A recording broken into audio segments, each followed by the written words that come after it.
भइल सरदी सरदी हो लहंगा में सरदी हो लहंगा में भइल सरदी सरदी हो। माँ गायत्री रिकॉर्डिंग स्टूडियो।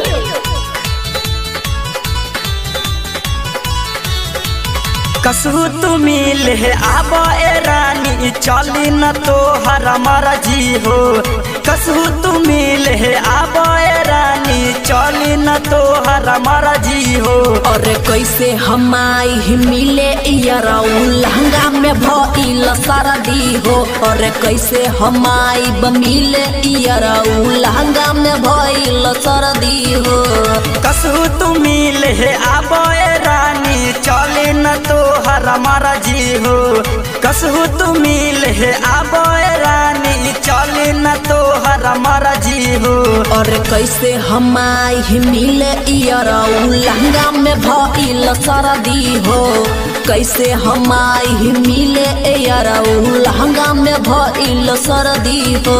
बुझला लहंगा में भइल सरदी सरदी हो लहंगा में सरदी हो लहंगा में भइल सरदी सरदी हो लहंगा में सरदी हो लहंगा में भइल काहे करतारू गोरी एतना तू न खारा। आके तनी सट जैतू हमारा तू पजारा हमारा तू पजारा। बतिया तू मानयरऊ बुझ मजबूरी।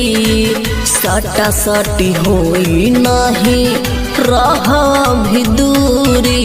बुझता बानी तोहर बहाना बोलेलू बोली फर्जी हो। बुझता बानी तोहर बहाना बोलेलू बोली फर्जी हो। कैसे हम आई मिले याराऊ लहंगा में भइल सरदी हो। कैसे हम आई मिले याराऊ लहंगा में भइल सरदी हो। बुझला लहंगा में भइल सरदी सरदी हो लहंगा में सरदी हो लहंगा में। अभी आप सुन रहे हैं सावरिया म्यूजिक।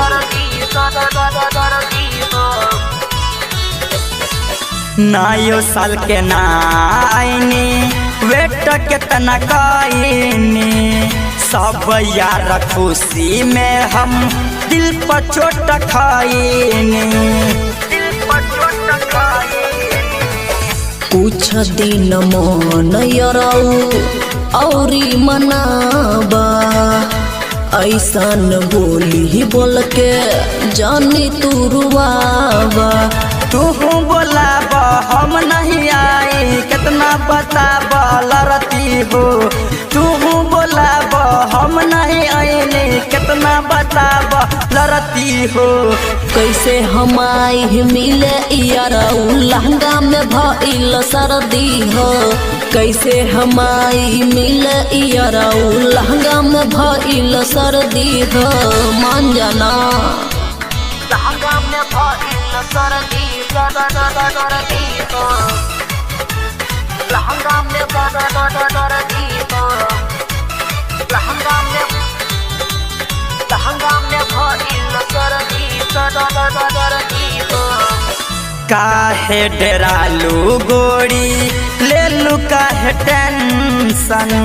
शेखर प्रेमी लगा बादी इंजेक्शन और राइटर सदाम मिलल पर जाई महंगा।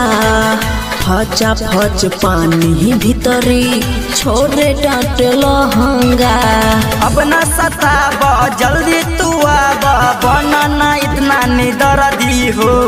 अब न सताब जल्दी तू आब बनना इतना निदर्दी हो। कैसे हम आई मिले याराऊ लहंगा में भइल सरदी हो।